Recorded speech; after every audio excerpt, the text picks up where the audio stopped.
Final update. We were at a party with friends when my girlfriend asked me out of nowhere if she could do it with another guy. Everyone was shocked, and I was completely humiliated. Now, I feel betrayed and lost. I want to end the relationship with her, but she still insists and says it was just a mistake. Luckily, the lease is in my name, as is most of the furniture and the dog. It'll be a struggle to cover all the rent by myself, but I'm looking into getting a roommate. I don't really want to be by myself every night. Since she moved out, she's been begging me by text message to talk to her.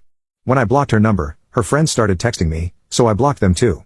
One time, she did show up outside the apartment, looking cold and miserable, nice touch, asking to just talk and apologize. I gave her the silent treatment and went inside my apartment, but she tried to follow me in, so I threatened her with calling the cops if she ever came around again. So far, so good. As for the work situation, I talked to John and most everyone at the party who was there for the joke. I apologized for my ex creating such an awkward situation for everyone. I didn't fill them in on the fact that she cheated because, honestly, I'm just too damn humiliated to admit that. The story is that the joke was enough to piss me off and break up with her, which is true regardless of her infidelity. I don't feel like my reputation at the office will be tarnished. These coworkers work in different groups than I do and aren't in my reporting chain. In addition, we all have a few drunk coworker stories, and at least mine wasn't my fault. Time will tell. Final update. As for me, I'm trying to take it well. I already worked out, so I'm spending double the time in the gym. I still think about it, and I'm still furious. I don't know why, but the thought of her blowing him is several times more sickening than her having sex with him. I'm really shocked. I would have never thought this of her, but I guess she never thought this of herself either. It's a real shame because we agreed on nearly everything and got along so well together. There are still questions I would like answers to from her, but I know I'm just not going to get them, so I try not to think about them. I wish I could say it was as simple as kicking her out and moving on. The first couple of weeks were great. I was riding high on the feelings of being empowered and in control of the situation. Things turned south really quickly. The more I started to explain to my friends what happened, the more time I spent reflecting on it. I soon developed a nagging sense of insecurity and a lack of self-worth. I hit the bottle pretty hard and ended up getting into some bad situations.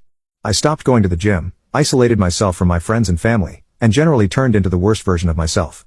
I was drinking heavily, missing work, and because the whole incident happened at a function with coworkers, I had no escape from the shame or fear.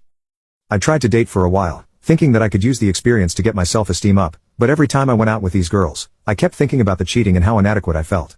Needless to say, the dates didn't turn out very well. I had to see Brittany a couple more times to get everything settled and move out of the apartment. Seeing her again absolutely killed me. I decided to start talking to a therapist 6 months ago and tried a new treatment for my depression. Things started to turn around for me. I feel better than ever. I feel stronger and more capable, and I've learned to take heart in the fact that what happened was never an indicator of my self-worth or my value as a human being. I'm still single, but for right now, I'm content in dating and patiently waiting for new things to come my way. I'm in line for a promotion at work, and I'm working on some professional certifications to stay productive. I moved out of our old place and moved to a much nicer part of town, where I have 3 young professional roommates who enjoy sports nearly as much as I do. The work situation is going well.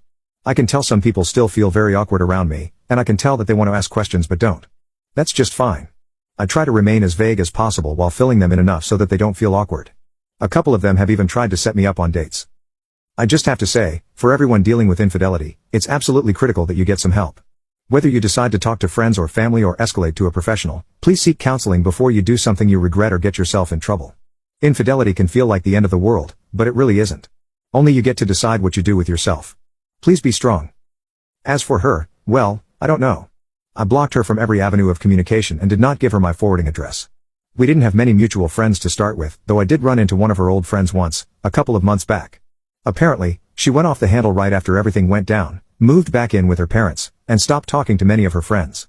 Of course, I'm worried if she's alright, but that's not my problem anymore.